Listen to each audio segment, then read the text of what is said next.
আসসালামু আলাইকুম। আশা করি সবাই ভালো আছেন, সুস্থ আছেন। তো প্রত্যেকটা খামারের জন্য একটা খারাপ একটা দিন থাকে। আর খারাপ দিন বলা যাবে না আর কি, মনটা খুবই খারাপ থাকে। তো আমার দিনটা আজকে সেরকমই, কারণ আমার শখ করা কেনা গরুটা আজকে পর থেকে আর দেখতে পাবেন না আপনারা। তো আমার আগের একটা ভিডিওতে আমি বলেছিলাম যে আমি সবাই বড়তে স্লটার করে আমাদের মাঝে এটাই করব। তো আজকে সেই দিন। তো কত কেজি মাংস পেলাম তা অবশ্যই জানানোর জন্য শেষ পর্যন্ত থাকবেন। আর আমার চ্যানেলে নতুন থাকলে অবশ্যই সাবস্ক্রাইব করবেন। তো যারা যারা আমার আগের ভিডিওটি দেখেছিলেন তারা অবশ্যই জানেন আমি এই গরুটা আমি খুবই শখ করে প্রায় 4.5 মাস হবে আমি পালন করছি। তো একটা সময় আমার মনে হয়েছিল গরুটা খুবই বড় হবে, কিন্তু হঠাৎ করে দেখলাম যে তার গায়ে মাংস লাগা শুরু করেছিল, যার কারণে এখন মোটামুটি আমার মনে হয় আর বাড়বে না। তাই এই স্লটারের সিদ্ধান্ত নেওয়া।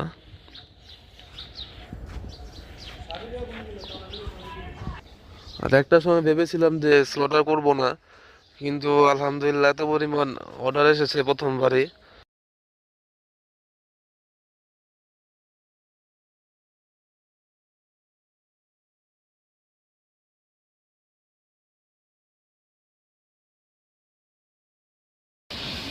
তো গরু জব করা হয়ে গিয়েছে।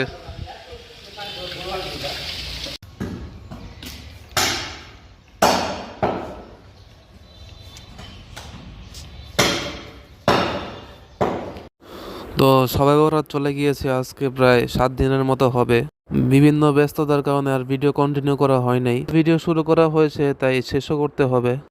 তো সেই ছোট গরুটা বলের থেকে প্রায় 50 কেজির মতো সলিড মাংস পাওয়া গিয়েছে। আর সেট সহকারে প্রায় 60 কেজির মতো হয়েছে। তো ছোট গরু হিসাবে মাসাল্লাহ খুবই ভালো। আর মিট কোয়ালিটির কথা না বললেই না। তো যারা যারা আমার এখান থেকে মাংস নিয়েছিল তারা সবাই বলেছে মাংসের কোয়ালিটি খুবই ভালো ছিল, মানে কোনো প্রকার চর্বি ছিল না। আর হাড্ডিও খুবই নরম ছিল যেহেতু ছোট গরু। আর হ্যাঁ, বরাবরের মতো এই জায়গাটা ফাঁকা হয়ে গিয়েছে। যেহেতু আমার শখ করা কেনা জিনিস, সেহেতু খারাপ লাগবে, এটাই খুবই স্বাভাবিক।